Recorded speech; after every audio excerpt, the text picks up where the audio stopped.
You're 30 years old and you just realized you're broke.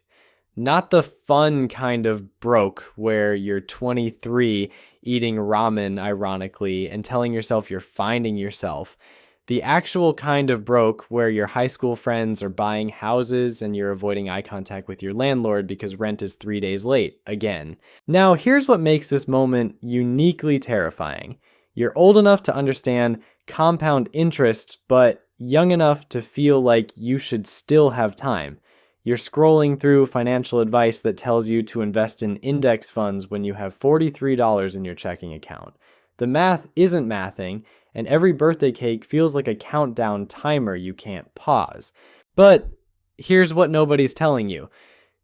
The reason you're broke at 30 has almost nothing to do with your daily coffee habit or your Netflix subscription. Those aren't the problem. The problem is that you're playing a game where the rules changed 15 years ago and everyone's still handing you the old instruction manual. Let me show you what I mean with actual numbers, because this is where it gets infuriating. In 1990, the median home price in America was roughly 2.9 times the median household income. By 2010, it climbed to about 3.6 times. Want to guess where we are now in 2026? Try 5.8 times.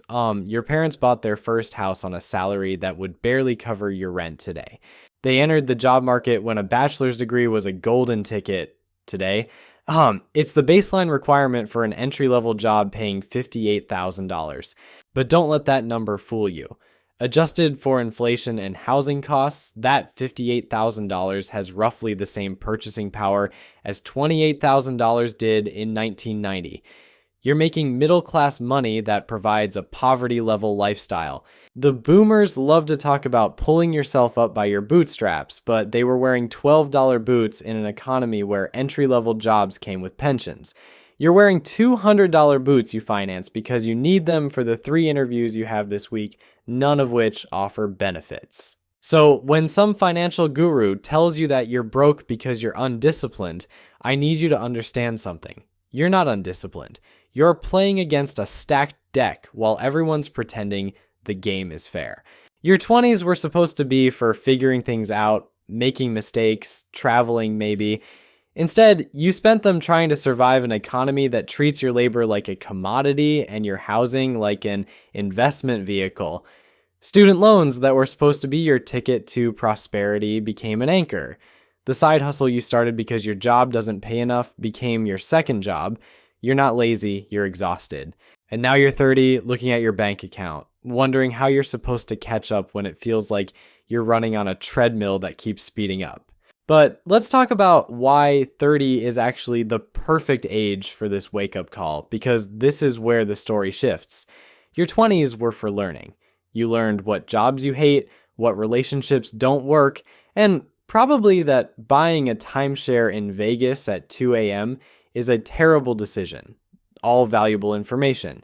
But your 30s, this is your earning decade. This is where you finally have enough experience to be dangerous and enough time left to let compound interest do its thing. The mistake most people make is treating being broke at 30 like a character flaw when it's actually just a math problem. And here's the thing about math problems. They have solutions. First, we need to kill the advice that's keeping you stuck. You know that whole thing about cutting out lattes and cooking at home to save your way to wealth? Complete nonsense if you're starting from broke.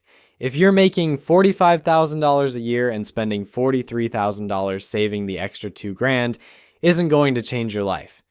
It might buy you a slightly less stressful February, but it's not building wealth. When you're broke at 30, you don't have a spending problem. You have an income problem. Every piece of traditional financial advice assumes you have discretionary income to optimize. But if you're living paycheck to paycheck, there's nothing to optimize. You need more money coming in, period. This is the part where the Dave Ramsey disciples start typing angry comments. So let me be clear. I'm not saying spending doesn't matter. I'm saying that when you're at zero, nickel and diming your grocery bill is rearranging deck chairs on the Titanic. You need to plug the hole in the ship first. The real strategy, the one that actually works when you're starting from broke, is what I call the gap strategy. Your only job right now is to widen the gap between what you earn and what your ego demands you spend.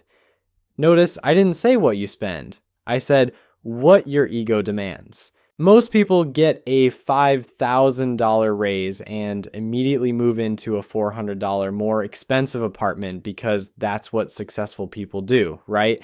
Wrong. That's what broke people do. Successful people get a $5,000 raise and keep living like they're broke for another 24 months while they attack their actual problems. Here's the brutal truth. If you're 30 and broke, you need to live like a broke college student for the next 2 years. Not forever, not as a lifestyle, as a tactical sprint.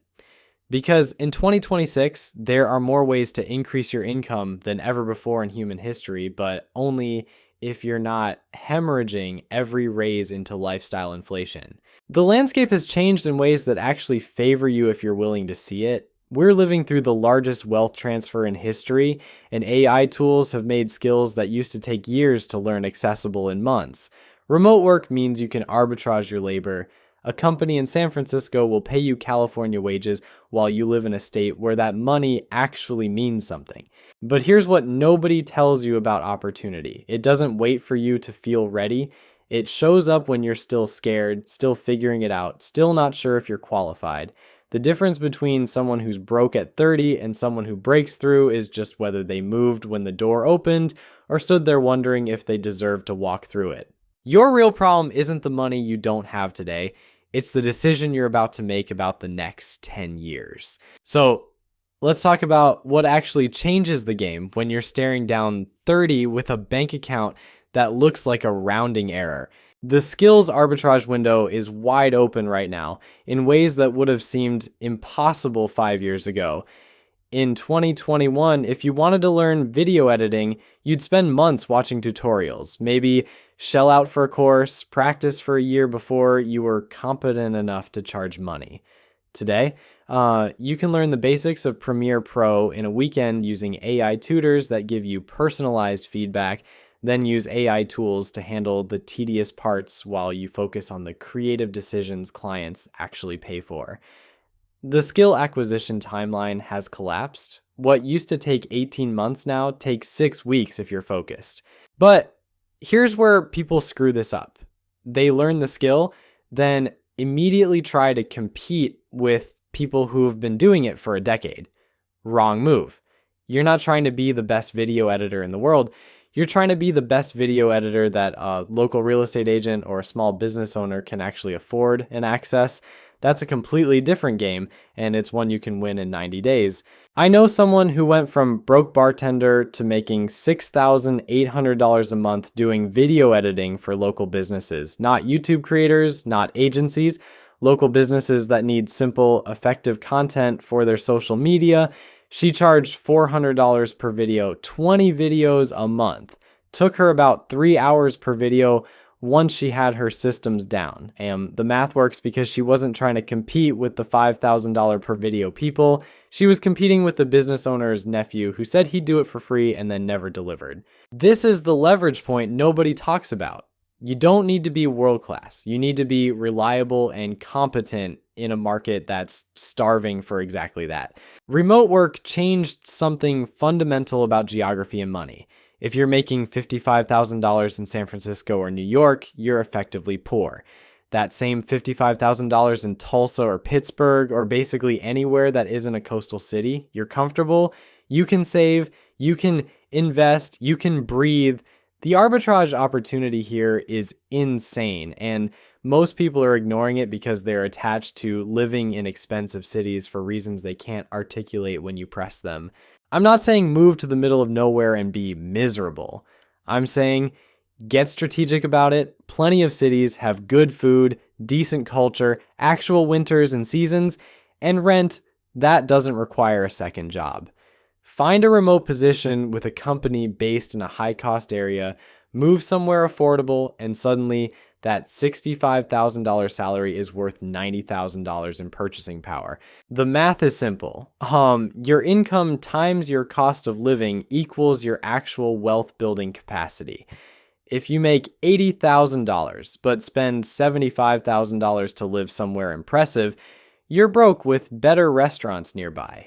If you make $60,000 and spend $35,000, you're actually winning. Ego is expensive, freedom is cheap.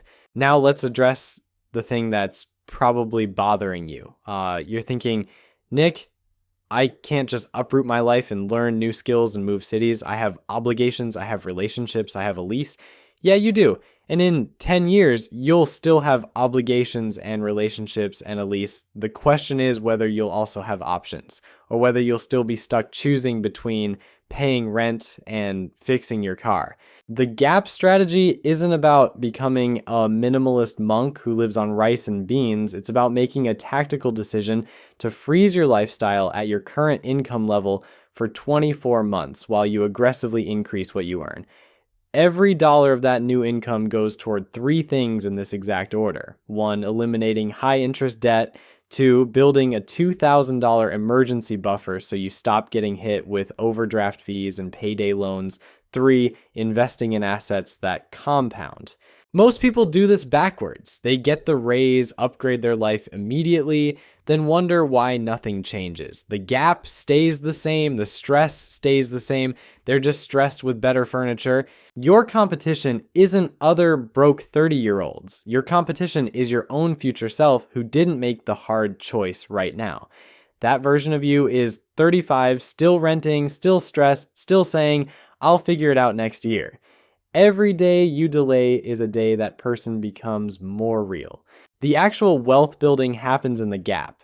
That space between what you earn and what you spend is your factory. That's where you manufacture freedom.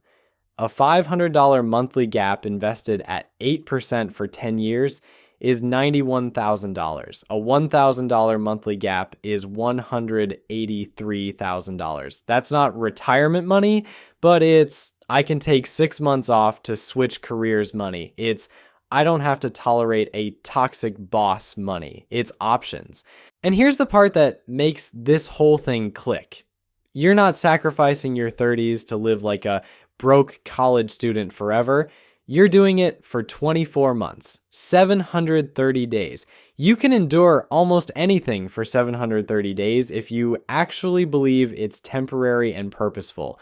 The people who fail at this are the ones who think it's a permanent lifestyle. It's not. It's a sprint. You keep the cheap apartment, you skip the vacation, you drive the paid-off car that's ugly but reliable, and you focus every spare dollar on widening that gap. After 2 years of this, something shifts. You're not just earning more. You have assets working for you. You have skills the market values. You have a buffer that absorbs emergencies without panic. You're not rich, but you're not fragile anymore. And that's the real goal at 30, not wealth, durability. The alternative is spending the next 10 years hoping something changes while doing the exact same things that got you here. Luck isn't a strategy. Hope isn't a plan. The math is cold, but it's also honest. Widen the gap or stay stuck. Those are your options. Let me be honest with you. Most people watching this are going to nod along, feel motivated for about 90 minutes, and then do absolutely nothing. They'll go back to scrolling, back to complaining, back to the exact same life that brought them here. And in 5 years, they'll be 35 and broke, watching a video titled, "If you're 35 and broke, watch this immediately." Don't be that person.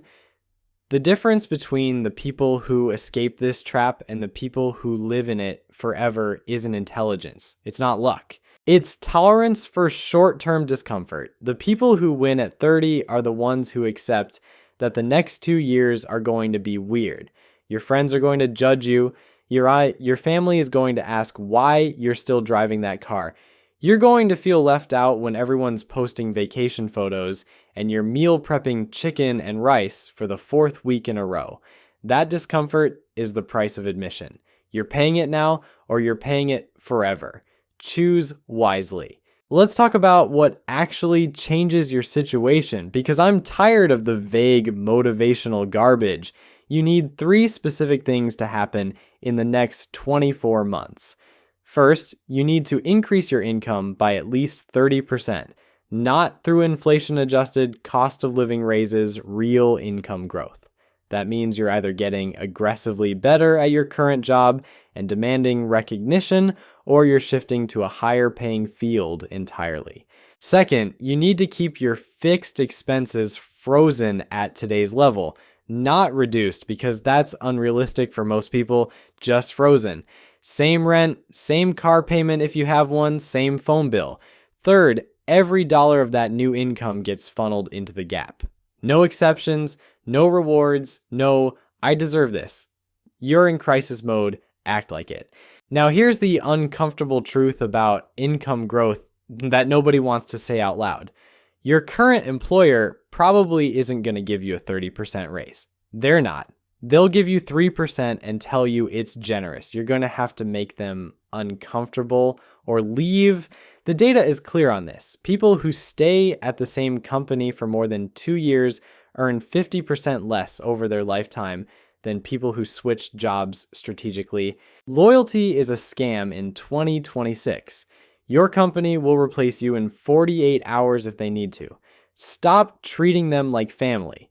The fastest way to increase income at 30 is to become valuable to the market, not to your boss. That means you're building skills that transfer. You're documenting your wins, you're networking like your life depends on it, because financially it does. And if your industry is dying or capped out, you're learning to code or getting into sales or figuring out AI workflows or doing whatever the market is actually paying for right now. Sentimental attachment to a dead-end career is expensive.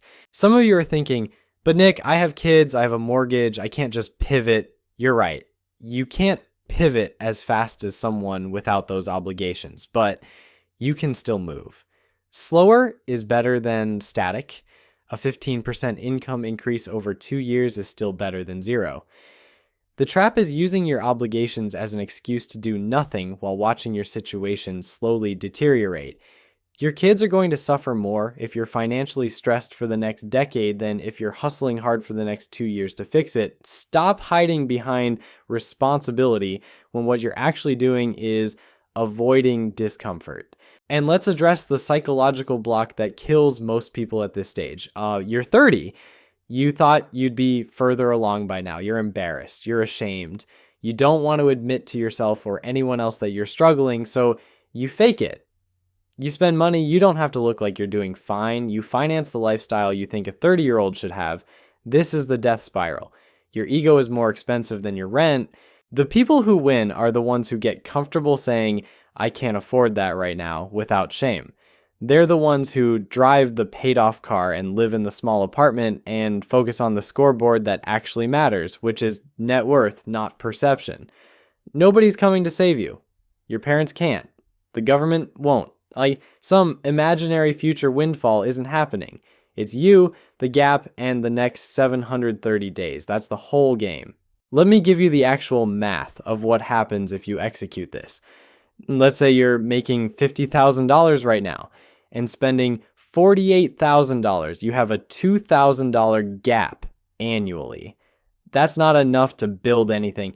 You're one emergency away from credit card debt. Now, you increase your income to $65,000 over 24 months through a job switch and a side hustle. You keep your spending frozen at $48,000. Your gap is now $17,000 per year. In 2 years, you've banked $34,000. You've paid off your high interest debt. You have a $5,000 emergency fund. You have $29,000 invested. You're not rich, but you're not fragile. You can negotiate. You can take risks. You can breathe. That's the difference between being broke and being okay. It's not millions. It's a buffer and momentum. The alternative is what most people do. They get to 35, then 40, then 45. Always thinking, next year I'll get serious. Except next year never comes because the strategy never changes. They're hoping for a different result while running the same code. That's not optimism. That's delusion. If you're 30 and broke, you have a decade to fix this before it becomes permanent. After 40, the market gets harder, your energy drops, your obligations increase, the window is closing. This is not a drill. You're going to remember this moment, either as the time you finally decide to stop pretending and start building, or as another video you watched while your life stayed exactly the same. The gap doesn't care about your feelings. It only cares about the math. Widen it or stay stuck. I want you to do something uncomfortable right now.